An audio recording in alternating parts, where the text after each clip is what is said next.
সুপ্রিয় দর্শক, স্বাগত জানাচ্ছি আজকে সম্পাদকীয়তে আমি তাজওয়ার মাহমিদ। এবারে ডাকসু নির্বাচনে 471 জন প্রার্থীর মধ্যে ভিপি পদে 45, জিএস পদে 19 এবং এজিএস পদে 25 জন প্রতিদ্বন্দ্বিতা করছেন। গত 2 সপ্তাহের প্রচারণায় মাঝেই প্যানেলে ভাঙন, এক প্যানেলের প্রার্থী অন্য প্যানেলকে সমর্থন, একই ছাত্র সংগঠনের মধ্যে একাধিক বিদ্রোহী প্রার্থী সহ নানা নাটকীয়তা দেখা গেছে। সাধারণ শিক্ষার্থীদের মাঝে লেজুর ভিত্তিক ছাত্র রাজনীতি বন্ধের জোর দাবি আছে একদিকে, অন্যদিকে অভিযোগ উঠছে বড় দলগুলো ডাকসুতে তাদের প্রার্থীর পেছনে অর্থ ঢালছে। গণমাধ্যমও সবাইকে সমান প্রাধান্য দিচ্ছে না, এমন অভিযোগও তুলছেন কেউ কেউ। ভোটের দিনে ঠিকভাবে ভোট না হওয়ার শঙ্কা করছেন প্রার্থীরা। সব মিলিয়ে আজকের সম্পাদকীয়র বিষয় ডাকসু নির্বাচন, আস্থা ও সংশয়ের দোলাচল। আর এসব নিয়ে কথা বলতে আমাদের সঙ্গে স্টুডিওতে উপস্থিত আছেন মোহাম্মদ জামাল উদ্দিন খালিদ, ভিপি প্রার্থী, সম্মানিত শিক্ষার্থী সংসদ ডাকসু, মোহাম্মদ জাবির আহমেদ জুবেল, এজিএস প্রার্থী, প্রতিরোধ পর্ষদ, এবং মোহাম্মদ হাসিবুল ইসলাম, স্বতন্ত্র এজিএস প্রার্থী। দর্শক, আপনারা এই আলোচনায় অংশ নিতে পারেন, যেন আপনাদের ফোন করতে হবে টেলিভিশনে দেখানো নাম্বার, এছাড়া ফেসবুকের মাধ্যমে আপনাদের মন্তব্য পাঠাতে পারেন আমাদেরকে। আলোচনার শুরুতে জানিয়ে দেবে এখনকার প্রধান শিরোনামগুলো। পাল্টাপাল্টি অভিযোগে ডাকসু নির্বাচন ঘিরে উত্তাপ, শিক্ষার্থীদের বাড়িতে গিয়ে ভোট চাওয়ায় ক্ষোভ, ইশতেহার বাস্তবায়নের শপথ ছাত্রদলের, জাল ভোট ঠেকাতে সতর্ক প্রশাসন।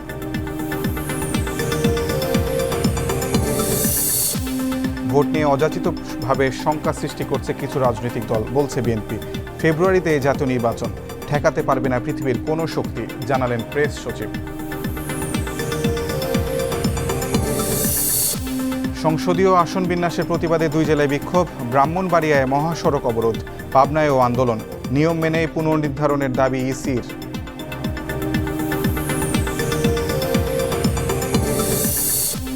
শেখ হাসিনার আমলে রক্ষা হয় দিল্লির স্বার্থ, মৃত্যুর 7 মাস আগে জবানবন্দি দিয়ে গেছেন বদরুদ্দিন উমর, ট্রাইব্যুনালে দাখিলের সিদ্ধান্ত নেবেন চিফ প্রসিকিউটর।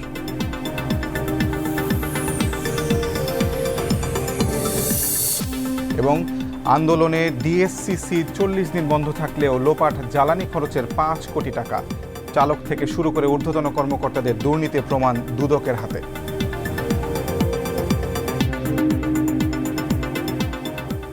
আমরা আলোচনায় আসে, আমাদের কাছে একজন ভিপি প্রার্থী এবং 2 জন এজিএস প্রার্থী আছেন। আপনাদেরকে আমি প্রায় একই ধরনের প্রশ্ন করব। প্রথমে জামাল উদ্দিন মোহাম্মদ খালিদ, আপনাদেরকে দিয়েই শুরু করি। সেটা হচ্ছে অনেকগুলো প্যানেল আসলে প্রশাসনের পক্ষপাতিত্ব নিয়ে প্রশ্ন তুলছেন, প্রশাসন পক্ষপাতিত্ব করছে ডাকসু নির্বাচন ঘিরে। আপনাদের প্যানেলের পক্ষ থেকে কি আপনাদের এমনটি মনে হয় কিনা, এবং যদি মনে হয় তাহলে আসলে কাদের প্রতি পক্ষপাতিত্ব করছে সেটি একটু স্পষ্ট করে বলবেন আমাদেরকে। আমরা আসলে আচরণবিধি লঙ্ঘন এবং প্রশাসনের পার্শিয়াল আচরণ নিয়ে অনেক আগে থেকে কথা বলে আসছিলাম। একাধিক সংবাদ সম্মেলনে কিংবা আমাদের বিভিন্ন সাক্ষাৎকারেও আমরা সেটা জানিয়েছি। তো এ ব্যাপারে তো আমরা একদম যখন নির্বাচনের ফর্ম তোলা হচ্ছিল, প্রার্থী নমিনেশন ফর্ম তোলা হচ্ছিল, সেই সময় থেকেই ছাত্রদলের একজন প্রার্থী মিছিল নিয়ে গিয়েছিলেন, সেটা থেকে তো শুরু হলো।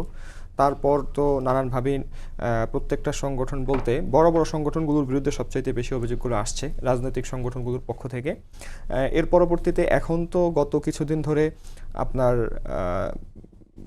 বিভিন্ন হলে রুমে রুমে আয়োজন, ক্যান্টিনে আয়োজন, নাজিরা বাজারে, তারপরে বিভিন্ন জায়গায় যে খাবার খাওয়ানোর ব্যাপারটা, এটা তো একটা ওপেন সিক্রেট হয়ে গেছে। মানে প্রশাসন দেখেও মনে দেখছে না, এরকম একটা আচরণ। এরপরে তো এমনিতেও আজকেও একটা সকালবেলা দেখলাম, যে সকালেও দেখলাম, বিকেলে একটা দেখলাম, 2টা প্যানেলের পক্ষ থেকে মিছিল করে প্রচারণা চালানো হচ্ছিল, যেগুলো আচরণবিধি লঙ্ঘন। তো এসব জায়গাতে আমার কাছে মনে হয়েছে আসলে প্রশাসন পক্ষপাতমূলক আচরণ যে করছে, এটা বোঝা যাচ্ছে যখন কোনো দল আচরণবিধি লঙ্ঘন করছে তারপর বোঝা। কিন্তু আমরা দেখলাম সবাই লঙ্ঘন করছে, কোনো ক্ষেত্রে আসলে তারা কোনো কি করছে না, পদক্ষেপ নিচ্ছে না। কিন্তু সবচাইতে বেশি যে জিনিসটা সামনে আসছে সেটা হচ্ছে অর্থের ছড়াছড়ি, খাওয়ানো, টাকা পয়সা বিলানো, এই ব্যাপারটা। তো এই ব্যাপারে আসলে তারা চাইলে, এমনও আমি ঘটনা শুনেছি যে একটা হলের ক্যান্টিনে ওই হলের একজন ভিপি ক্যান্ডিডেট এবং সেন্ট্রালের একজন ভিপি ক্যান্ডিডেট, 2 জনে খাওয়াচ্ছিল। এমন সময় অন্য প্রার্থীরা প্রশাসনকে কল দিয়ে আনলো, হাতে নাতে ধরার পরও শোকজ করেনি, শুধু সতর্ক করেছে এমনিতেই। তো যার কারণে আমরা বলবো যে বড় সংগঠন বলতে হলো ছাত্র শিবির এবং ছাত্র দল, এই দুটোর ব্যাপারে এই অভিযোগটা বড় আকারে আছে এবং এটা ওপেন সিক্রেট, সবাই জানে খাওয়াচ্ছে যে। এরপরে শুধু খাওয়ার ক্ষেত্রে যে টাকা ঢালছে তা না। এখানে হচ্ছে আপনার লিফলেট বিলির ক্ষেত্রে হচ্ছে লোকজন ভাড়া করে নিয়ে আসা, তারপর হচ্ছে বিভিন্ন হলে প্রজেকশন মিটিং হচ্ছে, সেখানে লোকজন উপস্থিত করানোর জন্য টাকা ব্যয় করা, নানানভাবেই হচ্ছে এগুলো। তো এই ক্ষেত্রগুলোতে আমি এখন পর্যন্ত সিঙ্গেল একটা ঘটনাতেও প্রশাসনকে দেখি নাই যে কোনো একটা পদক্ষেপ তারা নিয়েছে। যার ফলশ্রুতিতে কি হয়েছে, আমরা যে চেয়েছিলাম যে ডাকসুটা হবে শিক্ষার্থীদের একটা ডাকসু, এবং আপনি যেটা ওখানে একটা ইয়াতে নিউজে পড়ার সময় বললেন যে শিক্ষার্থীরা এখন হচ্ছে রাজনৈতিক যে পক্ষগুলো তাদের বাইরে এসে অরাজনৈতিক লোকজনকে বা হচ্ছে স্বতন্ত্রদের দিকে একটু ঝুঁকছে, কিন্তু ওই জিনিসটা আস্তে আস্তে কি হয়ে গেছে, আস্তে আস্তে মাঠ থেকে ভ্যানিশ হয়ে গেছে। কারণ হচ্ছে এই পক্ষপাত আচরণগুলোর কারণে। যেহেতু এই যে খাওয়ানোর যে বিষয়টা বলছেন, কিংবা নাজিরা বাজারে গিয়ে বিরিয়ানি খাওয়ানোর যে অভিযোগগুলো আমরা তুলছি, এটা কি আসলে ডাকসুর ভোটের মাঠে প্রভাব ফেলবে বলে আপনি মনে করেন? অলরেডি প্রভাব তো ফেলেছে আমি মনে করি। এই যে ধরেন একটা যে আয়োজন, আপনি যখন ধরেন যে ভোটাররা একভাবে চিন্তা করছিল আগ থেকে যে আমরা হচ্ছে এবার স্বতন্ত্র প্রার্থী, স্বতন্ত্র বলতে আমি বোঝাচ্ছি না একেবারে রাজনৈতিক অ্যাফিলিয়েশন না, এমন না, রাজনৈতিক অ্যাফিলিয়েশন থাকতে পারে, বাট হচ্ছে যারা হচ্ছে দল নিরপেক্ষতার ঊর্ধ্বে উঠে, দল কেন্দ্রিকতার ঊর্ধ্বে উঠে কাজ করে, তাদেরকে তারা কি করবে, বের করে আনবে। কিন্তু আপনার যখন পুরো মাঠে একটা আয়োজন ভাব, খাওয়ান দাওয়ান হচ্ছে, প্রচুর টাকা পয়সা ঢালা হচ্ছে, মিডিয়া যেখানে প্রার্থীরা একা 5 জনের বেশি নিয়ে ঘোরা আচরণবিধি লঙ্ঘন, সেখানে তার সাথে মিডিয়ায় হাঁটছে 10টা 20টা করে। তো এই যে নানান এই যে একটা মানে আয়োজন, বড় আয়োজন, এই ব্যাপক আয়োজনগুলো কারা করতে পারে? যাদের টাকা আছে, যাদের বিভিন্ন লজিস্টিক সাপোর্ট আছে, বিভিন্ন রাজনৈতিক ব্যাকআপ আছে। ফলশ্রুতিতে ভোটারদের উপর তো এটা অবশ্যই প্রভাব ফেলছে, এবং তারা কিন্তু একটা দিকে ঝুঁকে গেছে। আবার আপনি যে দুটি পার্টি যে মিছিল করার কথা বলছেন, এর মধ্যে প্রতিরোধ পর্ষদের কথা আছে। জি, জাবির আহমেদ জুয়েল, আপনি এই প্রশ্নের উত্তর দিবেন যে আপনারা আসলে মিছিল করেছেন কিনা, সেটাও শোনা যাচ্ছে ক্যাম্পাসে নানা জায়গা থেকে। এবং পাশাপাশি আরও একটি বিষয় হচ্ছে যে আসলে আপনাদেরও তো মাদার পার্টি না থাকাটা কি আসলে এই ভোটের মাঠে বা ডাকসু নির্বাচনের মতো ঢাকা বিশ্ববিদ্যালয়ের মধ্যে একটা জায়গায়, সর্বোচ্চ বিদ্যাপীঠ, সেখানে মাদার পার্টি না থাকাটা কি আসলে আপনারা একটা ডিসঅ্যাডভান্টেজ মনে করেন কিনা? দেখেন, প্রথমে আমি শুরু করতে চাই খালেদ ভাইয়ের মাধ্যমে। আমি খালেদ ভাইকে যথেষ্ট এই প্রজ্ঞাবান ছাত্রনেতা হিসাবেই চিনি, এবং আমি জানি যে সে যখন একটা অভিযোগ দেয়, হ্যাঁ, সেটা একটা ভ্যালিড অভিযোগ হতে পারে।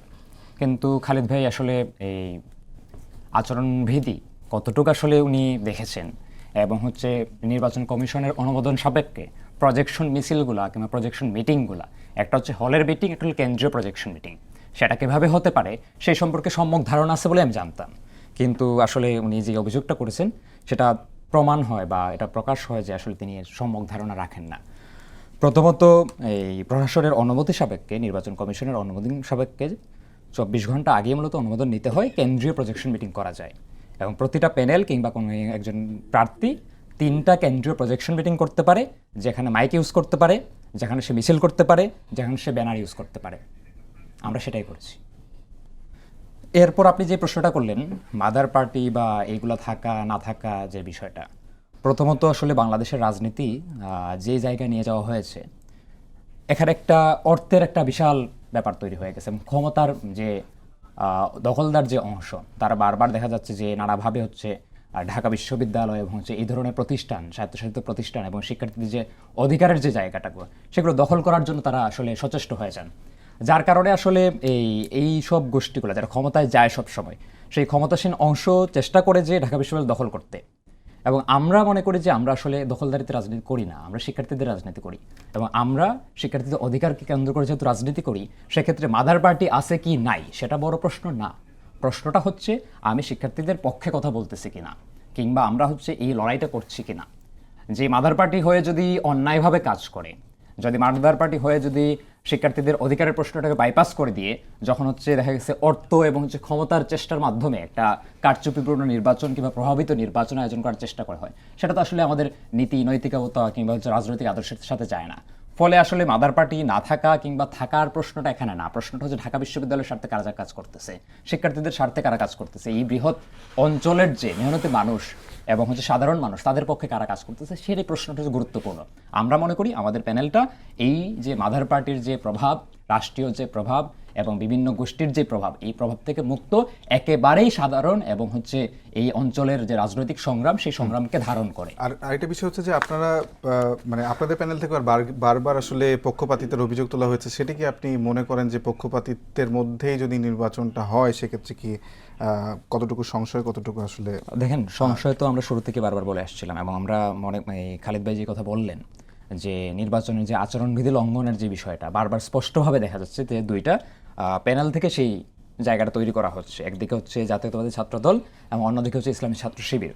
ফলত আসলে বিশ্ববিদ্যালয় প্রশাসন আছে দুই ভাগে বিভক্ত, মূলত দুইটা এই অংশে বিভক্ত হয়ে দুইটা গোষ্ঠীকে আসলে এই নানাভাবে প্যাট্রোনাইজ করা হচ্ছে, সেটাও প্রমাণিত হয়ে যায়। আমরা মনে করি যে বিশ্ববিদ্যালয় প্রশাসন এক অংশ দেখা যাচ্ছে বিশ্ববিদ্যালয় প্রশাসন এক অংশ শিবিরকে সাপোর্ট দিচ্ছে, নানান ধরনের হেল্প করতেছে, অন্যদিকে হচ্ছে ছাত্রদলকে সাপোর্ট করতেছে, যার ফলে দেখা গেছে যে আচরণবিধি লঙ্ঘনটা আসলে কোনো ব্যাপার হচ্ছে না, আচরণবিধি লঙ্ঘনটাই স্বাভাবিক হয়ে যাচ্ছে।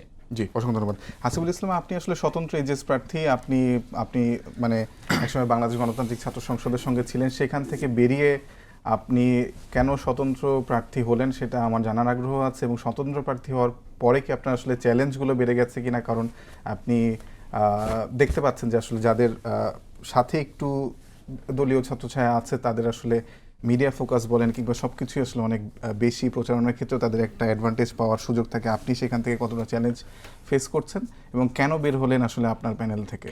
শুরুতেই বলি, আমি মনস্তাত্ত্বিকভাবে এবং মানসিকভাবে কোনো ধরনের কোনো প্রতিবন্ধকতা কিংবা কোনো চ্যালেঞ্জ ফেস করছি না। আমি আমার জায়গা থেকে আমি সর্বোচ্চ চেষ্টা করেছি, আমি প্রত্যেকটা ভোটারের কাছে যাওয়ার চেষ্টা করেছি এবং আমি আমার সাধ্যমতো ভোটারদের কাছে পৌঁছেছি, তাদের প্রত্যাশার কথা শুনেছি এবং তারা আসলে ঢাকা বিশ্ববিদ্যালয়কে কোন জায়গায় দেখতে চায়, বাংলাদেশের রাজনীতি, বিশ্ববিদ্যালয়ের রাজনীতিটা কেমন হওয়া প্রয়োজন এবং বিশ্ববিদ্যালয়ের যে সমস্যাগুলো রয়েছে সেই সমাধানের আসলে যৌক্তিক সমাধানটা কী হতে পারে, সেই বিষয়গুলো নিয়ে আমি ভোটারদের কাছ থেকে শুনেছি। আর স্বতন্ত্র নির্বাচন করার কারণ হচ্ছে ঢাকা বিশ্ববিদ্যালয় ক্যাম্পাসে আমি ফার্স্ট ইয়ার থেকে একদম শুরু থেকেই আমি যখন হলে উঠি, হলে ওঠার পরে ছাত্রলীগের গেস্ট রুমের নির্যাতনের কারণে আমাকে হল ছাড়তে হয়, এক প্রকার বিদ্রোহ করে আমি হল ছাড়ি। এরপরে গেস্ট রুম গণরুম বিরোধী আন্দোলনে আমি সরব ছিলাম, বিশ্ববিদ্যালয়ের যে কোনো শিক্ষার্থীদের অধিকার আদায়ের সংগ্রামী নিরাপদ ক্যাম্পাস চাই আন্দোলন এবং 7 জানুয়ারি প্রহসনের নির্বাচন আন্দোলন কিংবা যে কোনো যৌক্তিক আন্দোলনে আমি কিন্তু শিক্ষার্থীদের পক্ষে ছিলাম এবং শিক্ষার্থীদের স্বার্থের পক্ষে আমি সেই আন্দোলনগুলো অর্গানাইজ করা এবং লিড করা কিন্তু সেই জায়গা থেকে আমি কাজ করে গেছি। তো সেই পরিপ্রেক্ষিতে ক্যাম্পাসে আমার একটা পলিটিক্যাল অডিয়েন্স আছে, আমার শুভাকাঙ্ক্ষী মহল রয়েছে, আমার বন্ধু মহল রয়েছে। তো তাদের একটা প্রত্যাশার জায়গা ছিল যাতে করে আমি টপ 3 কোনো একটা পদে আমি প্রতিদ্বন্দ্বিতা করি। তো তাদের চাহিদাকে প্রাধান্য দিয়েই দিন শেষে পলিটিক্যাল যারা আমাকে সাপোর্ট করছে, যারা আমাকে ভালোবাসছে এবং যারা আমার শুভাকাঙ্ক্ষী রয়েছে তাদের একটা প্রত্যাশার জায়গাও কিন্তু পূরণ করতে হয়। তো সেই জায়গা থেকেই আমি স্বতন্ত্র পদে প্রতিদ্বন্দ্বিতা করছি এবং সেই জায়গা থেকে আমি আমার শুভাকাঙ্ক্ষী মহলের কাছ থেকে অভূতপূর্ব সাড়া পাচ্ছি, তাদের ভালোবাসা পাচ্ছি। ভালোবাসাটাই আসলে আমাকে মানসিক জায়গা থেকে অনেক বেশি এগিয়ে নিয়ে যাচ্ছে। তারপরেও বেশ কিছু প্রতিবন্ধকতা তো আসলে লক্ষ্য করাই যায়। সেটা হচ্ছে যখন বড় ছাত্র সংগঠনগুলো আচরণবিধি লঙ্ঘন করছে এবং আচরণবিধি লঙ্ঘন নিয়ে আমরা বারবার প্রশ্ন তোলার পরেও সেখানে আসলে আমরা দেখতে পাচ্ছি যে সেই জায়গায় নির্বাচন কমিশন কোনো কার্যকর পদক্ষেপ তাদের বিরুদ্ধে আসলে গ্রহণ করছে না। এছাড়াও আমরা বিশ্ববিদ্যালয়ে দেখেছি যে আসলে অনেক সময় নির্বাচন কমিশন যেই সিদ্ধান্তগুলো গ্রহণ করছে সেই সিদ্ধান্তগুলো কোনো বিশেষ গোষ্ঠী বা মহলকেই কিন্তু সুবিধা দিচ্ছে। আমরা দেখেছি যে মনোনয়নপত্র সংগ্রহের দিন একদিন বাড়ানো হয়েছে এবং এই বাড়ানোর ফলে কোন গোষ্ঠীকে সুবিধা দেওয়া হয়েছে সেটা আমাদের কাছে স্পষ্ট। এছাড়া আমরা দেখেছি যাতে করে আমাদের নারী শিক্ষার্থী বোনেরা ভোট দিতে নিরুৎসাহিত হয় সেজন্য তাদের হল থেকে অনেক দূরে ভোট কেন্দ্র স্থাপন করা হয়েছিল। কারা ঢাকা বিশ্ববিদ্যালয়ে আসলে নারীদের ক্ষমতায়ন চায় না এবং নারী শিক্ষার্থী বন্ধুরা যাতে করে তাদের ভোটাধিকার নিশ্চিত হয় সেই অধিকার কারা চায় না সেটাও কিন্তু আমাদের কাছে খুবই সুস্পষ্ট। তো বিশ্ববিদ্যালয় প্রশাসন আসলে এখানে কিন্তু পক্ষপাতমূলক আচরণ করে যাচ্ছে। আমরা যখন প্রতিবাদ জানিয়েছি, প্রতিবাদের ফলে তারা কিন্তু আসলে চাপে যখন পড়েছে এবং বিশ্ববিদ্যালয়ের শিক্ষার্থীরা যখন সমন্বিতভাবে একটা দাবি তুলেছে তখন কিন্তু বিশ্ববিদ্যালয় প্রশাসন আমরা দেখেছি একটু করে হালকা করে একটু আমাদেরকে ঠান্ডা করার জন্য মানে যেই সমাধানগুলো দিচ্ছে সেই সমাধানগুলো আসলে আলটিমেট কোনো সলিউশন না। আমাদের নির্বাচনের যেই কেন্দ্রগুলো রয়েছে এবং ভোট কেন্দ্রের সংখ্যা আমরা বাড়াতে বলেছি, তো সেই জায়গায় আমরা বিশ্ববিদ্যালয় প্রশাসনের আসলে তেমন কোনো কার্যকর পদক্ষেপ গ্রহণ করতে দেখিনি। তো এই জায়গাগুলোতে এছাড়াও আমরা দেখেছি যে বিভিন্ন সময় বিভিন্ন প্রার্থীদের ক্যারেক্টার অ্যাসাসিনেশন করা হচ্ছে। তো সেই জায়গা থেকে আমরা বিশ্ববিদ্যালয় প্রশাসনকে বারবার অবহিত করা হলেও বিশ্ববিদ্যালয় প্রশাসন এখন পর্যন্ত এবং নির্বাচন কমিশন কার্যকর কোনো পদক্ষেপ গ্রহণ করতে পারেনি। এছাড়া আপনি যেটা বললেন আসলে মিডিয়ার পক্ষপাতমূলক আচরণ তো এই জায়গাতে রয়েছেই। মিডিয়ার পক্ষপাতমূলক আচরণটা অনেক বেশি এই জায়গা থেকে, যে প্রত্যেকটা প্রার্থী তো আসলে তার প্রচারেও একটা সুযোগের সমতা থাকা প্রয়োজন। নির্বাচন তো একটা কম্পিটিশনের জায়গা, তো এই কম্পিটিশনের জায়গায় একজনকে মিডিয়া প্রচুর পরিমাণে হাইলাইট করছে এবং আরেকজন মিডিয়াতে কখনো আসতেই পারছে না। তো যার কারণে কিন্তু এই জায়গায় একটা লেভেল প্লেইং ফিল্ডেরও কিন্তু একটা ব্যাহত হচ্ছে। তো সেই জায়গা থেকে থাকবে অবশ্যই। জামালউদ্দিন খালেদ, আপনার প্যানেল আসলে যেটি ছিল সেখান থেকে আপনার যিনি জিএস প্রার্থী মাহিন সরকার তিনি সেখান থেকে সরে গিয়ে আসলে যিনি বাংলাদেশ গণতান্ত্রিক ছাত্র সংসদের সমর্থিত প্রার্থী আবু বাকের মজুমদার তাকে সমর্থন জানিয়েছেন। এই ঘটনার আগে কি আপনাদের সঙ্গে কোনো কথা হয়েছিল কিনা, এটা আসলে আপনাদের ভোটের মাঠে কতটা নেতিবাচক প্রভাব ফেলছে বলে আপনি মনে করেন, এবং যে অভিযোগগুলো তুলেছেন আপনি যে আসলে কেউ তাকে প্রেশারাইজ করে সরিয়েছে, কাদের দিকে আপনি আসলে ইঙ্গিত করেছেন, কারা আসলে মাহিন সরকারকে প্রেশারাইজ করেছে বলে আপনি মনে করেন? প্রথমত একজন না, দুজনকে বসিয়ে দেওয়া হয়েছে এবং দুজনই বাকচাষের প্রার্থীকে, মানে তাদের যে বৈষম্য বিরোধী সংসদ ওটার প্রার্থীকে কি করেছেন, সমর্থন জানিয়েছেন। এখানে আপনাকে একটা টুইস্ট বলি, সেটা হচ্ছে এই যে আমার পাশে হাসিব ইসলাম বসে আছে, হাসিব ইসলামের একই পদে বাকচাষের আরও 4জন বা 3জন তাদের বাহির থেকে আলাদা দাঁড়িয়েছে। তারা বলছে যে তাদেরকে কোনো বাধা দেওয়া হচ্ছে না, সংগঠন থেকে কোনো প্রেশার দেওয়া হচ্ছে না। এদিকে আমার প্যানেলে তাদের সংগঠনের একজন, তাকে বহিষ্কার করা হয়েছিল আগে, এর পরবর্তীতে প্রেশার দিয়ে তাকে বসিয়ে দেওয়া হলো। আরেকজন তাদের সংগঠনে না গেলেও তাদের সাথে আগ থেকে যে বিজ্ঞান ও প্রযুক্তি বিষয়ক সম্পাদক ছিল আরিয়ান, বের হওয়ার মতো একটা ছেলে, সেই পদে বের হওয়ার মতো সবচাইতে যোগ্য একটা ছেলে, তাকেও ওইভাবে চাপ দিয়ে বসে দেওয়া হয়েছে। এখন আমার কথা হচ্ছে এই চাপটা কারা দিচ্ছে আমি একটু স্পষ্ট করি। এটা আমি ওটার দিকে যাব, তার আগে বলি তাহলে কি হাসিবরা কি আসলে দামি প্রার্থী কিনা, এটাও আমার একটা জানার ব্যাপার। কারণ একদিকে আরেকজনকে বসিয়ে দিচ্ছে চাপ দিয়ে, আর তাদেরকে কিছু বলছে না, কোনো বাধাও দিচ্ছে না। তো এই ক্ষেত্রে আপনি বলছেন চাপটা কে দিচ্ছে, দিচ্ছে এটা তো সুস্পষ্ট একেবারেই। যেহেতু প্রথমে তাকে বহিষ্কার করা হয়েছে সংগঠন থেকে, এমনিতে বলা হয়েছে যে বাকচাষ কোনো লেজুর ভিত্তিক সংগঠন না, বা হচ্ছে এনসিপি হচ্ছে নতুন রাজনীতি চায়, কিন্তু তাদেরই একজন যে মাহিন সরকার হচ্ছে প্রথমে কিন্তু জানুয়ারি ফেব্রুয়ারির দিকে ডাকসু আন্দোলন মুভমেন্ট শুরু করে আমাদের সাথে, আমরা যখন করেছি সেই সময়। তারপরে তাকে হুমকি দেওয়া হয়েছিল তুমি যদি থাকো ডাকসুই হতে দেওয়া হবে না, ফলে সে ক্যাম্পাস ছেড়ে পর জাতীয় রাজনীতিতে চলে যায়। সেখানে হয়তো সে কোনো ছায়া পায়নি, সেভাবে সফল হতে পারেনি দেখে সে আবারও ব্যাক করে ক্যাম্পাসে। তো এটা তো একটা স্বাভাবিক প্রক্রিয়া। আমি মনে করছি সে যদি আমার প্যানেল থেকে এসে জয়ী হতো, তার দলের পরবর্তীতে তার দল তাকে মন করে নিতে পারতো না, সমস্যা ছিল না।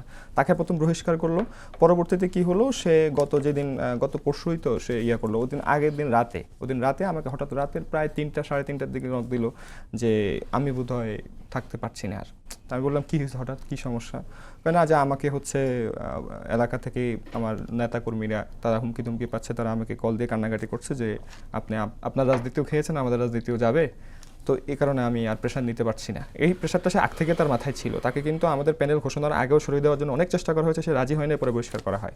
পরবর্তীতে হচ্ছে আর এর পরের দিন মানে কি বিষয়টা এরকম যে তার মানে প্যানেল ঘোষণার আগেই তিনি যে দলের সঙ্গে ছিলেন অর্থাৎ এনসিপি, সেখানের হাইকমান্ড তাকে প্রেশারাইজ করছিলেন, প্রেশারাইজ করছে, ওটা স্বাভাবিক ছিল। মানে ওটাকে আমি স্বাভাবিক, বাকচাষকে কি একটা অ্যাডভান্টেজ দেওয়ার জন্য বা বৈষম্য বিরোধী যে প্যানেল, তো ওটাকে আমি স্বাভাবিক হিসেবে নিয়েছিলাম, যেহেতু একটা সংগঠনের সে একজন পোস্টেড নেতা, ফলে তারা একটু ফিল করবেন তারা তখন।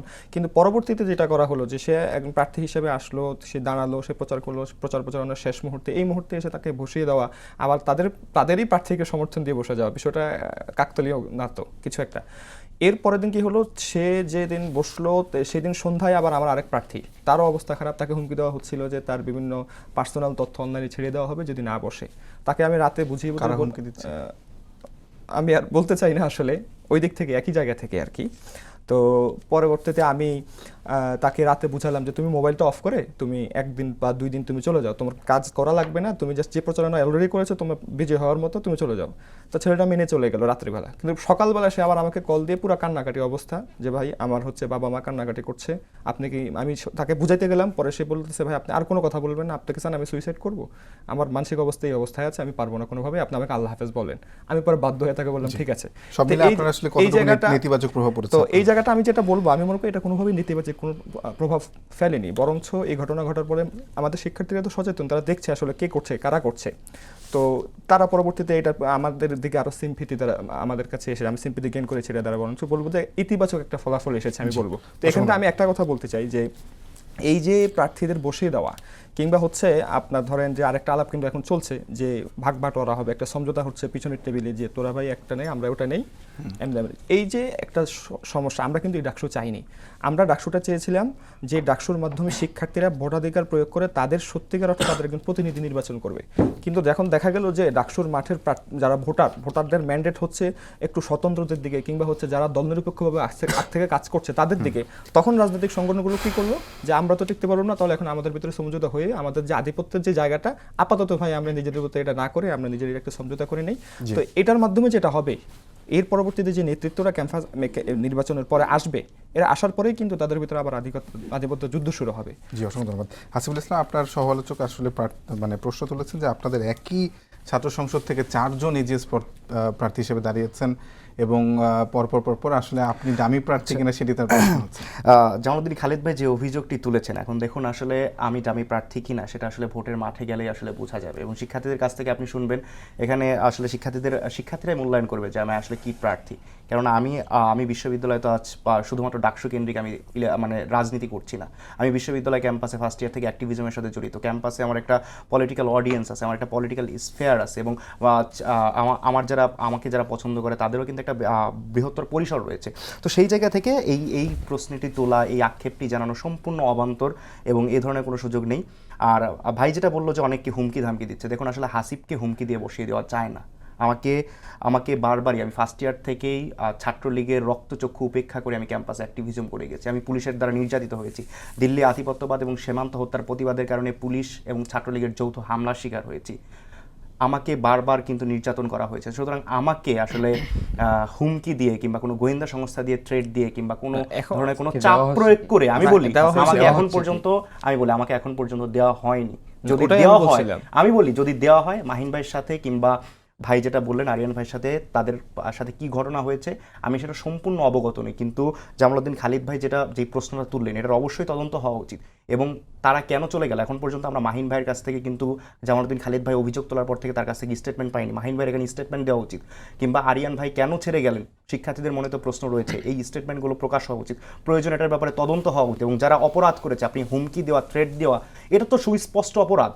এবং আমি বলতেছি সুস্পষ্ট অপরাধ। আমি বলি এই ধরনের অভিযোগটা তো বিভিন্ন জায়গা থেকে আমরা শুনছি। তো এই ধরনের আমি বলি এই যে জামালউদ্দিন খালিদ ভাইয়ের কথাই যেটা বললো যে হুমকি দেওয়া হচ্ছে বিভিন্ন মহল থেকে, তো এই হুমকি যদি দেওয়া হয় তাহলে এই হুমকিটা তদন্ত করা উচিত। কেননা আপনি একটা শিক্ষার্থীর গণতান্ত্রিক অধিকার হরণ করতে পারেন না, এটা সুস্পষ্ট সাংবিধানিক এবং মানবাধিকারের লঙ্ঘন হচ্ছে।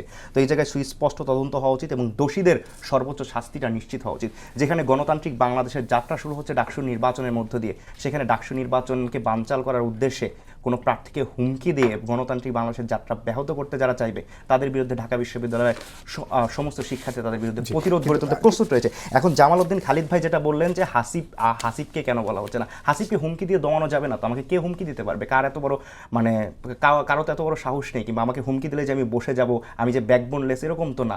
হাসিব মৃত্যুর মুখে দাঁড়িয়েও আপনাদের এক দল থেকে চারজন জিএস প্রার্থী, পরে কি আপনাদের মানে দল হিসেবে আপনারা ছাত্র সংগঠন হিসেবে ফাংশন করতে পারবেন একইভাবে?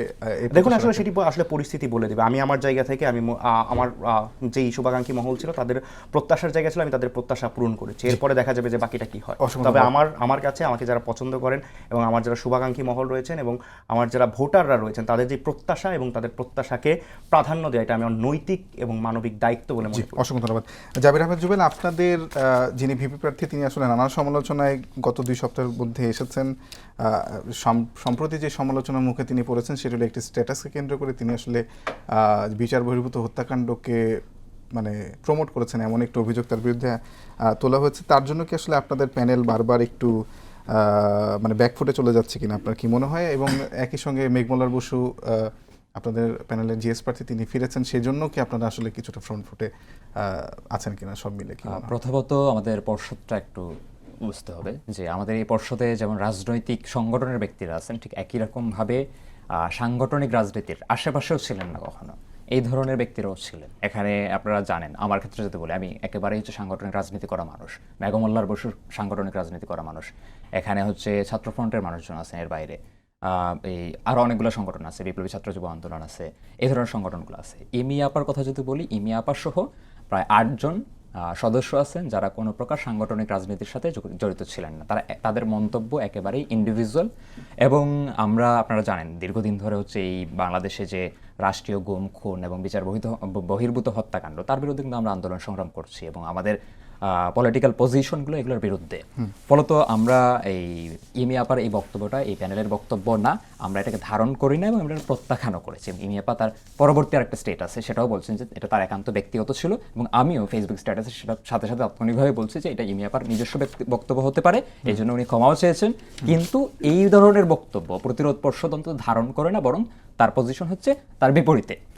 এরপর যে জিনিসটা বলতে চাই যে এখানে আসলে আমরা ব্যাকফুটে যাওয়ার কোনো কারণ নাই, বরং হচ্ছে আমরা মনে করি যে এই নির্বাচনটা আসলে একটা বৃহৎ একটা উদ্দেশ্যকে সাধন করার জন্যই মূলত আমরা এখানে লড়াই করছি। সেই বৃহৎ উদ্দেশ্যটা আসলে কি, বাংলাদেশের যে গণতান্ত্রিক লড়াই, যেটা যে গণতান্ত্রিক লড়াই একটা ক্রান্তিকালে অতিক্রম করে আরেকটা বিন্দুতে এসে মিলিত হয়েছে, যে বিন্দুটা আসলে দেশটা আসলে কোন দিকে আগাবে।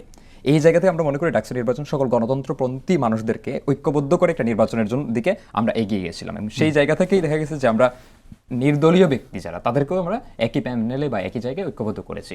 এখন আপনারা জানেন যে আমাদের এই জিএস প্রার্থী মেঘমুল্লার বসু আজকে হচ্ছে প্রচারণায় ফিরে আসছেন, এবং এটা অবশ্যই আমরা মনে করি যে আমাদের যে যৌথ কাজ, সেই যৌথ কাজটা আরো সামনে এগিয়ে নিয়ে যাওয়ার ক্ষেত্রে একটা ভূমিকা পালন করছে। আর যদিও আমরা মনে করি যে বিশ্ববিদ্যালয়ের শিক্ষার্থীদের কাছে যে 2 দিন 3 দিন 4 দিনের প্রচারণার মধ্য দিয়ে আসলে আমরা নির্বাচনে ভোটটা টেনে নিয়ে আসবো, বাট এরকম না। আমাদের ভোট যে জিনিসটা আছে সেটা দীর্ঘদিনের সংগ্রামের ভেতর দিয়ে আমরা অর্জন করেছি, এবং এই বিশ্ববিদ্যালয়ের 40,000 শিক্ষার্থী আমাদেরকে লড়াইয়ের মাঠে সবসময় দেখেছে, মেঘমুল্লার বসুকে দেখেছে, আমাকে দেখেছে, মুজাম্মিলকে দেখেছে, সবাইকে দেখেছে। ফলে আসলে এই 2 দিন 3 দিনের এই সংগ্রাম না আমাদের, আমরা সবসময় ফ্রন্টফুটেই ছিলাম, এখনো আছি, এবং সেটা ভোটের মাঠে প্রমাণিত হবে। অসংখ্য ধন্যবাদ। আমি একটা বিষয় নিয়ে একটু আপনাদের দৃষ্টি আকর্ষণ করতে চাই, তিনজনেই। সেটি হলো ডাকসু নিয়ে 2টি জরিপ হয়েছে, একটি করেছে সোচ্চার এবং আরেকটি করেছে ন্যারেটিভ নামের 2টি সংগঠন, এবং এই 2টি জরিপে দেখা যাচ্ছে যে ছাত্র শিবির মানে বিপুল সংখ্যক ভোটে জয়ী হবে। আপনাদের আসলে মন্তব্য কি এই 2টি জরিপ নিয়ে? আমি যদি আপনাকে দিয়ে শুরু করি, জামালউদ্দিন খালেদ। আসলে জরিপগুলো অবশ্যই যে জায়গা থেকে যারা করেছে তারা হয়তো স্ট্যান্ডার্ড মান বজায় রেখে জরিপ করেছে। দেখো এখানে কিছু ব্যাপার আছে, যেমন একটা ব্যাপার হচ্ছে যে আপনার এই যে তথ্যগুলো নিয়েছেন, মতামতগুলো, সেটা কোন সময়ে নিয়েছেন, এটা একটা যেমন হচ্ছে সোচ্চারের ব্যাপারে তারা হচ্ছে গত 20 তারিখের আগ পর্যন্ত মতামতগুলো নিয়েছেন, অর্থাৎ তখনও মাঠের হালচাল হচ্ছে কোন দিকে যাচ্ছে বোঝা যাচ্ছিল না। সেই সময় হাইপের উপরে শিবির খুব ভালোভাবে হাইপে ছিল ওই সময়, ফলশ্রুতিতে স্বাভাবিকভাবে তারা সেই সময় যে এটা করেছে ওই দিকে যাওয়ার কথা। আরেকটা ব্যাপার হচ্ছে পরবর্তীতে আরেকটাও হয়েছে, আজকে আবার দেখবেন যে মানে ছাত্র দলের আবিদ ভাইকে 46% আর একদম উল্টো ইয়েকে হচ্ছে সাদিক ভাইকে হচ্ছে 9% আরেকটা জরিপ প্রকাশ করেছে। তো আমি বলবো যে এই জরিপ সবগুলোই হয়তো আমার কাছে মনে হয় যে কোনো না কোনোভাবে ফেব্রিকেটেড। এখন এটা কিভাবে হতে পারে বলবেন যে মতামত সবগুলো শিক্ষার্থীদের মতামতের উপরে তো দেওয়া হয়েছে। তো আমরা জানি যে এখানে যারা ভলান্টিয়ারিং করছেন কিংবা যারা হচ্ছে প্ল্যানিং করছেন সেই জায়গা থেকে করা যায়, আসলে এটা সম্ভব। মানে আপনি কাদের কাছে রিচ করবেন, কাদের কাছে মতামত নিচ্ছেন, কজন থেকে নিচ্ছেন, এটা অনেক কিছু করা যায়। তো ফলশ্রুতিতে আমরা বলবো যে জরিপে যে ফলাফলগুলো আসে, আপনি এটা আরেকটা যদি তাকান দেখবেন যে অনেক সময় আপনাদের অনলাইনে, আপনাদের সময় টিভির বা হচ্ছে বিভিন্ন পত্রিকার অনলাইনের এখানেও জরিপ করা হয়, সেখানে দেখবেন যে এক জরিপে আমি দেখেছি যে সাদিক কাইম ভাই 91,000 ভোট পেয়েছেন, যেখানে হচ্ছে আমাদের ঢাকা বিশ্ববিদ্যালয়ের ভোটার সংখ্যা হচ্ছে 40,000। তো এখন ব্যাপার হচ্ছে যে বলবেন যে এই যে জরিপটা করা হয়েছে সেটা তো ঢাবির বাইরে করা হয় না, ঢাবির ভিতরে করা হয়েছে। তো ঢাবির ভিতরে করা হলেও মানে মিডিয়া হাইপ, ফেব্রিকেটেড হাইপটার কথা আমি বারবার এই জন্য বলছি যে আমরা যারা কাজ করে আসছি পূর্ব থেকে, অনেক এখানে হাসিব বলেন, জুবিল ভাই বলেন, আমরা সবাই আমরা যারা কাজ করে আসছি অনেকেই আমরা এখন মাঠে নাই, মানে আমরা পুরো হাওয়া। কিন্তু ধরেন যে রাজনৈতিক বড় বড় রাজনৈতিক পার্টগুলো যারা প্রার্থী হয়েছেন তারা হঠাৎ করে ফুলে ফেপে তারা হচ্ছে সবাই হেভিওয়েট প্রার্থী হয়ে গিয়েছে। তাহলে এই যে হেভিওয়েট প্রার্থী হয়ে যাওয়া বা তাদেরকে বানানো পিআর টিমের মাধ্যমে হোক, মিডিয়া হাইপের মাধ্যমে হোক, এটার মাধ্যমে কিন্তু জরিপ এই যে আপনার একটা মনস্তাত্ত্বিকভাবে ভোটারদের উপর একটা ফেলা হয়। এক্ষেত্রে আমি আপনাকে আরেকটা তথ্য দিই। গতকাল একজন একটা দারুণ একটা তথ্য দিয়েছেন যে তিনি 2জন ভোটারকে জিজ্ঞেস করেছেন, আচ্ছা ভিপি পদে কে জিততে পারে? তো সে 2জন ভোটারেরই উত্তর ছিল যে হ্যাঁ আমরা শুনেছি হচ্ছে সাদিক কেম জিতবে। তো পর তাকে জিজ্ঞেস করছে তুমি ভোট দিবা কিনা সাদিক কেম, কিন্তু আমি দিব না। এটা একজনের ক্ষেত্রে না, 2জন ভোটারের একই উত্তর যে জিতবে শুনতেছি হচ্ছে সাদিক কেম, তো আপনাকে ভোট দেব না, আমি ভোট দেবো না। তাহলে এই যে ব্যাপারটা, এগুলো অনেক কিছুই আসলে জরিপের ক্ষেত্রে প্রভাব আপনি বুঝতে পারছেন, যেগুলো ব্যাপারে বলবো। তো আমরা বলবো যে জরিপ কিংবা এই ধরনের কিছু, আমি যদি বলি আমার পার্সোনাল আমার কথা বলি, আমাকেও একটা পলিটিক্যাল ফার্ম থেকে দেওয়া হয়েছিল যে এরকম একটা তোমার অনুকূল একটা জরিপ করা হবে, যেটা হচ্ছে 5-6 তারিখে প্রকাশ করা হবে। পরে আমি আর আমার তো ওই ধরনের অর্থ নাই, ওই ধরনের লজিস্টিক সাপোর্ট না, আমি আর জিনিসটা পারি নাই। তো আমি আর এই ঘটনা ওইদিকে নিতে চাচ্ছি না। আমি যে ব্যাপারটা বলবো, এই যে শত জরিপ এবং এই জরিপের যে তথ্যের উপর ভিত্তি করে আবার যে ফ্রেমিং করা হচ্ছে, এগুলো আশা করি ইনশাআল্লাহ 9 তারিখের ভোটের জবাব পাবে। আমি জুবেলকে একই ধরনের প্রশ্ন করতে চাই, এই জরিপটা নিয়ে আসলে আপনাদের মন্তব্য কি? এবং আপনাদের আজকে জিএস প্রার্থী যিনি আছেন মেঘমুল্লার বসু, তিনি এসেই বললেন যে সবাইকে ভোট দেওয়ার আহ্বান জানালেন যারা অনাবাসিক ভোটার আছেন, এবং সবাই যদি ভোট দেয় তাহলে স্বাধীনতা বিরোধীরা হারবে। অনেকে বলেন যেটা আসলে সেই ফ্যাসিবাদের বয়ান, আপনারা কি সেটা পুনরুৎপাদন করেন? হ্যাঁ, যখনই হচ্ছে স্বাধীনতার প্রশ্নটা সামনে আসে, যখনই হচ্ছে মুক্তিযুদ্ধের প্রশ্নকে সামনে নিয়ে আসা হয়, তখনই দেখতে পাই যে আমরা একটা অংশ যে খুবই সক্রিয় হয়ে যায়, খুবই অ্যাক্টিভ হয়ে যায় এবং হচ্ছে এত চিৎকার চেঁচামেচি করে বলতে থাকে যে ফেসিবাদী বয়ান, এই আমরা হচ্ছে আইডিওলজিক্যাল ফাইটে ঢুকে পড়তেছি, এখানে আইডিওলজিক্যাল ফাইটের জায়গা নাই, এখন হচ্ছে পোস্ট আইডিওলজিক্যাল যুগে আমরা প্রবেশ করছি, হ্যানতেন নানান ধরনের আলোচনা চলে আসে। কিন্তু যখন হচ্ছে রাজাকারকে নিয়ে গ্লোরিফিকেশন হয়, তখন কিন্তু আসলে এই ধরনের চিৎকার চেঁচামেচি তাদের কাছ থেকে আমরা দেখি না। ফলত আমরা মনে করি যে এই বিশ্ববিদ্যালয়ে যে স্বাধীনতা বিরোধী কিংবা পাকিস্তানপন্থী কিংবা হচ্ছে এখানকার রাজাকারদের যারা গ্লোরিফাই করতে চায়, যারা হচ্ছে এই বিশ্ববিদ্যালয়ের বিভিন্ন জায়গায় রাজাকারদের ছবি প্রদর্শনের আয়োজন করতে চায়, কিংবা তাদের মনস্কামনা এমনও আছে যে তাদের ভাষায় ভাষা সৈনিক গোলাম আজম কলাভবন তৈরি করতে চাই, এই ধরনের আকাঙ্ক্ষাও কিন্তু তাদের মধ্যে থাকতে পারে। ফলে এই ধরনের গোষ্ঠীর যখন একটা উল্লম্ফন তৈরি করার চেষ্টা করা হয় এবং সেটার ক্ষেত্রে দেখা যায় যে অর্থ এবং মিডিয়াকে প্রভাবিত করার ভেতর দিয়ে আসলে এটা তৈরি করার চেষ্টা করে, তখন আসলে যখন আমরা বলি যে এই বিশ্ববিদ্যালয়ের শিক্ষার্থীরা মূলতই হচ্ছে এই দেশের মাটিকে ধারণকারী মানুষ এবং এই বিশ্ববিদ্যালয়ের শিক্ষার্থীরা মূলত হচ্ছে এই এখানকার যে স্বাধীনতা সংগ্রাম তাকে ব্যাপকভাবে ধারণ করে। ফলত এই বিশ্ববিদ্যালয়ের সকল শিক্ষার্থী যদি ভোট প্রদান করে, স্বাভাবিকভাবেই হচ্ছে মানে এই যে ভূখণ্ডের বিরোধিতা যারা করছে তাদের তো বিজয়ী হওয়ার কোনো প্রশ্নই আসে না। ফলত এই জায়গা থেকেই প্রশ্ন আসছে। এবং আপনি একটা বিষয় তুলছিলেন, সেটি হলো যে মানে যারা নারী শিক্ষার্থী আছে তাদের আসলে হল থেকে অনেক দূরে, যেমন যদি ফজলুল ইসলাম মুজিব হলের কথা বলি কিংবা ওই পাশে কুয়েত মৈত্রী হলে, তাদের ভোট কেন্দ্র অনেক দূরে এসে ক্লাবে ফেলা হয়েছে, টিচার্স ক্লাবে, আবার মানে টিএসসিতে শামসুন্নাহার হলে, মানে এই বিষয়গুলো কি আসলে মানে প্রভাব ফেলবে বলে মনে করেন কিনা, মানে খুবই বড়ভাবে প্রভাব ফেলবে কিনা, নাকি শিক্ষার্থীদের মধ্যে যে উচ্ছ্বাস আছে তারা আসলে এই বাধাটুকু টপকে যাবে এবং মানে একজনের তো 41-42টি করে ভোট দেওয়া লাগবে, সেই ক্ষেত্রে আসলে কেমন পরিস্থিতি দাঁড়াতে পারে, অনেকে কি বিরক্ত হয়ে চলে যাবে কিনা? দেখুন, আসলে সমস্ত প্রতিকূলতার কিন্তু একটা সলিউশন, প্রবাবল সলিউশন কি হতে পারে সেটা প্রায় সকল প্যানেলের পক্ষ থেকে, ছাত্র সংগঠনের পক্ষ থেকে বলা হয়েছে, কিন্তু এরপরেও আসলে বিশ্ববিদ্যালয় প্রশাসনের এক প্রকার কিন্তু অনীহায় আসলে কাজ করছিল এই ব্যাপারটাতে। আর একটা বিষয় হচ্ছে, সেটা হচ্ছে যে প্রত্যেকটা বড় বড় রাজনৈতিক দলগুলোর কিন্তু আমরা দেখতে পাচ্ছি যে এক ধরনের তোড়জোড় কিংবা এক ধরনের অনেক বেশি ইন্টারেস্ট এই ডাকসু কেন্দ্রিক হয়ে গেছে। আমরা দেখতে পাচ্ছি যে বাড়িতে বাড়িতে ফোন করে কিংবা মেসেজ পাঠিয়ে ভোট চাওয়া হচ্ছে। আবার দেখতে পাচ্ছি যে বিভিন্ন ধরনের জরিপ পরিচালনা করা হচ্ছে। এই জরিপগুলো কিভাবে পরিচালনা করা হচ্ছে সেটাও সম্পর্কেও কিন্তু একটা মানে এই জায়গাটাতে কিন্তু একটা তথ্যের ঘাটতি রয়ে যাচ্ছে। এবং আমরা মিডিয়াতেও দেখতে পাচ্ছি যে মিডিয়াও যখন জরিপ করছে, একটা মিডিয়ার ওই জায়গায় একটা ফেব্রিকেটেড জরিপের কিন্তু একটা আভাস আমরা পাচ্ছি। তো বড় বড় রাজনৈতিক দলগুলো আসলে ঢাকা বিশ্ববিদ্যালয়কে মূলত নিয়ন্ত্রণ করতে চাইছে। আমরা এর আগেও দেখেছি যে ঢাকা বিশ্ববিদ্যালয়কে বড় বড় সংগঠনগুলো বা বড় রাজনৈতিক দলগুলো তারা ঢাকা বিশ্ববিদ্যালয়ের শিক্ষার্থীদেরকে নিয়ন্ত্রণ করতে চায়, তাদের ভয়েসটা রেজ করতে দেয় না। কেননা ঢাকা বিশ্ববিদ্যালয় যদি ভয়েস রেজ করতে পারে তাহলে বাংলাদেশে আর কখনো কেউ স্বৈরাচার হয়ে উঠতে পারবে না, কেউ যা ইচ্ছা তাই বাংলাদেশ নিয়ে করতে পারবে না এবং বাংলাদেশের স্থিতিশীলতা বজায় থাকবে এবং বাংলাদেশের মানুষের মত প্রকাশের স্বাধীনতা থাকবে, বাংলাদেশের মানুষ তার মানবাধিকার বুঝে পাবে। তো সেই জায়গা থেকে আমরা দেখতে পাই যারা ক্ষমতায় আসতে চায় কিংবা ক্ষমতায় যারা আসতে চায় তাদের মধ্যে ডাকসু নির্বাচন নিয়ে এবং শিক্ষার্থীদেরকে কন্ট্রোল করা নিয়ে এক ধরনের কিন্তু আমরা দৌড়ঝাঁপ আমরা লক্ষ্য করতে পারছি। কেন ঢাকা বিশ্ববিদ্যালয়ের শিক্ষার্থীরা তো আপনি নির্বাচন করছেন, আপনি তো শিক্ষার্থীদের কাছে ভোট চাইবেন, ভোট তো আর কুমিল্লা কিংবা নোয়াখালী বা লক্ষ্মীপুরের কোনো একটা বিএনপির নেতা কিংবা জামাত নেতা তো আপনার ভোট চাইবে না, আপনি শিক্ষার্থীদের কাছে যান, শিক্ষার্থীরা ভোট দেবে, শিক্ষার্থীদের বাবা মাকে গিয়ে বাড়িতে বলাইতে তো শিক্ষার্থীর পরিবার তো আতঙ্কিত হয়। তো এই যে একটা পরিবেশ তৈরি করা, এটা আসলে কিসের ইঙ্গিত দেয়? এটা ইঙ্গিত দেয় যে তারা ঢাকা বিশ্ববিদ্যালয়কে কন্ট্রোল করতে চায়, তারা ঢাকা বিশ্ববিদ্যালয়ের ভয়েসটা রেইজ হতে দিতে চায় না। আরেকটু বিষয় আমি আপনার কাছে আবার আসবো, আমি সবার কাছে এক মিনিট করে আপনাদের জন্য ওপেন ফ্লোর, আপনারা আসলে আপনাদের যারা ভোটার আছেন, প্রার্থী আছেন কিংবা সামগ্রিক নির্বাচন নিয়ে কিছু বলতে চান কিনা, সবার এক মিনিট করে। জি আচ্ছা, আমি এখানে যে কথাটা বলবো, এখানে হাসিবের কথার সূত্র ধরে আমি একটু বলি। যেহেতু ছাত্রদল এবং ছাত্র শিবিরের ক্ষেত্রে একটা অভিযোগ আছে, তারা হচ্ছে মানে কল করে করে ভোট চাচ্ছে আর কি, জামায়াত নেতা বা বিএনপি নেতা, ছাত্রদল নেতারা বাহির থেকে। অনুরূপভাবে কিন্তু বাকশাসের ক্ষেত্রে একটা জিনিস হয় যে হচ্ছে মন্ত্রীপাড়া থেকে পোস্ট দিয়েছে বিভিন্ন জন, তারা হতে পারে ক্যাম্পাসের এক সময়, এখন তো তারা একটা দায়িত্বে আছে, মন্ত্রী হচ্ছে, তারাও কিন্তু পোস্ট দিচ্ছে কোনো কোনো প্রার্থীর পক্ষে, এটাও কিন্তু এক ধরনের ইনজাস্টিস। আরেকটা ব্যাপার হচ্ছে, ধরেন আমি একটা জিনিস একটু আশঙ্কার কথা প্রকাশ করি, এই যে ইউনিভার্সিটির নিয়ন্ত্রণ যে যে কথাটা আসে, এটার আশঙ্কাটা কেন আশঙ্কাটা প্রকাশ করি? ধরেন যে এখন একটা ফেসবুকে পোস্ট দিতে গেলে যদি কোনোভাবে সেটা শিবিরের একটু বিরুদ্ধে হয়, ভাই ওই পোস্টের মানে কমেন্ট বক্সের দিকে আর তাকানো যায় না, এই পরিমাণ। সব কিন্তু বট না, কিছু আছে একদম আসল মানুষজন আসে, মানে চরম লেভেলে আপনাকে মানে তারা হচ্ছে ইয়ে করে।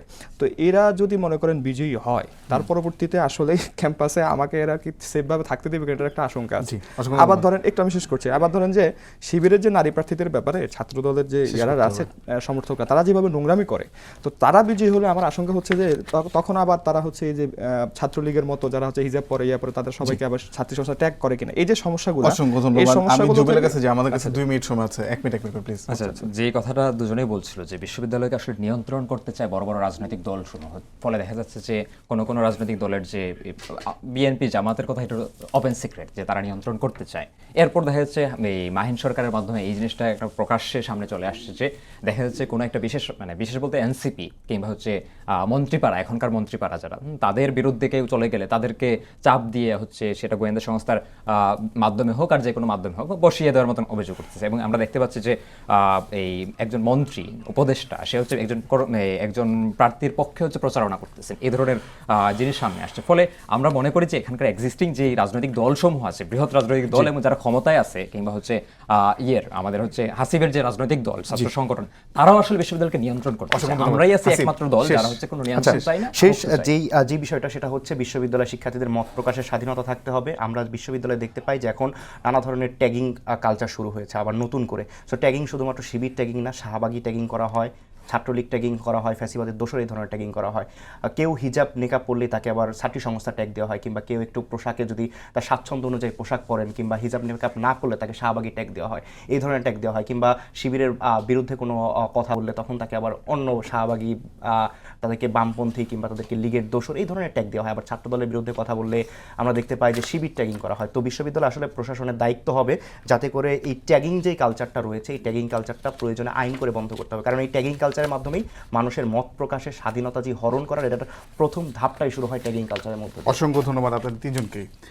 সবাইকে ধন্যবাদ জানিয়ে শেষ করছি আজকের সম্পাদকীয়। আগামীকাল আবারও দেখা হবে একই সময়ে। শুভরাত্রি।